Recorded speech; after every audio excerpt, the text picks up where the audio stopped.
तर इकडे सोलापुरात भाजपकडून दोन्ही उमेदवार अर्ज भरण्यासाठी दाखल झालेले आहेत। राम सातपुते आणि रणजित सिंह निंबाळकर अर्ज भरणार आहेत। महायुतीचे सर्व आमदार आणि पदाधिकारी अर्ज भरण्यासाठी दाखल झालेले आहेत। सोलापूरमधील दृश्य आपण या ठिकाणी पाहताय।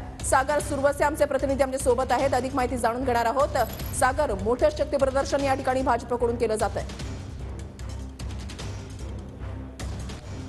विशाली, आपण पाहिले की खरं तर सोलापूर आणि माढा लोकसभा मतदारसंघ जे आहे ते मोठ्या प्रमाणात या ठिकाणी चुरस जे आहे ते निवडणुकीमध्ये पाहायला मिळणार आहे। कारण सोलापूरमध्ये काँग्रेसच्या उमेदवार प्रणिती शिंदे यांच्या विरोधात राम सातपुते जे आहेत ते या ठिकाणी निवडणुकीच्या मैदानात उतरलेले आपल्याला पाहायला मिळत आहेत।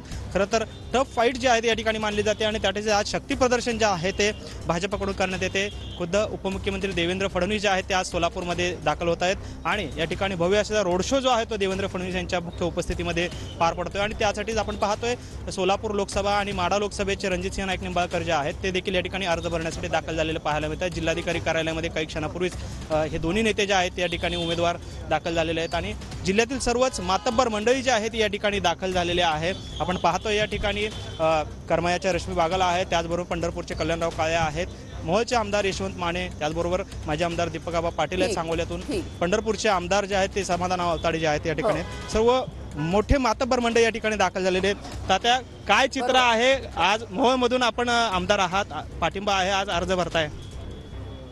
आज महायुतीच्या भारतीय जनता पक्षाचे उमेदवार राम सातपुते यांचे अर्ज भरण्यासाठी आम्ही सर्वजण मोहोळ विधानसभा मतदारसंघातील आलेले आहेत। बहुसंख्य मतदारांनी पाठिंबा दर्शवण्यासाठी या ठिकाणी आपण संभाजी चौकामध्ये उपस्थित राहिले। तिथून आम्ही भाऊ काय सांगाल, आज उमेदवारी अर्ज भरायला जात आहे? मोदी साहेबांमुळे मिळाला निश्चित सोलापूर लोकसभेतील जनतेचा आशीर्वाद घेऊन आज सकाळी सिद्धरामेश्वरांचा आशीर्वाद घेऊन मी सोलापूरच्या विकासासाठी, सोलापूरच्या युवकांसाठी या ठिकाणी निवडणुकीचा अर्ज भरायला चाललो आहे। सोलापूरच्या जनतेचा, सिद्धरामेश्वराचा मला निश्चित आशीर्वाद भेटेल। भाऊ, देवेंद्रजी फडणवीस देखील येत आहेत, कसं वातावरण आहे? सगळे आमदार देखील आले।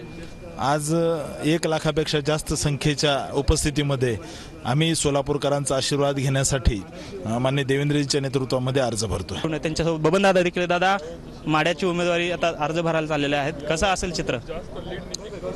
चित्र चांगलं असेल, काही अडचण असायची कारण नाही। तुमच्यावरती खूप मोठी मदार आहे आता। खरं तर शिंदे बंधूंकडे सर्वांचं लक्ष लागलेलं आहे, भाजपच्या अपेक्षा तुमच्याकडूनच आहेत। कशा पद्धतीचं लीड असणार आहे? चांगल्या पद्धतीचं लीड देऊ आम्ही।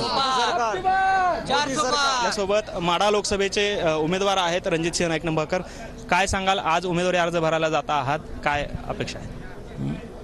मागील वर्षी ज्यावेळेस फॉर्म भरायला गेलो तेव्हा विजय होणार याची खात्री होती। यावेळेस फॉर्म भरायला जाताना लीड दुप्पट होणार याची खात्री। खरं तर मोहिते पाटील हे मागच्या वेळेस आपल्यासोबत होते, मात्र यंदाच्या वेळेस ते आपल्यासोबत नाही आहात। ते त्यांचं आव्हान तुमच्या समोर असणार आहे, कशा पद्धतीने पाहता या आव्हानाकडे? मला कोणाचं आव्हान नाही। खरं तर जानकरांचं देखील अद्याप ठरलेलं नाही। काल त्यांनी म्हटलं की 19 तारखेला मी आमची ठरवू पुढची भूमिका, काय असणार भाऊ? आता नो कमेंट्स, नंतर बोलतो। दादा काय सांगाल, आज फडणवीस साहेब येत आहेत? आज फडणवीस साहेब येत आहेत। सोलापूर लोकसभा हा भाजपचा गड राहिलेला आहे, आजही आहे, उद्याही राहणार आहे आणि मोठ्या मताधिक्याने माढा आणि सोलापूर दोन्ही जागा आम्ही जिंकू।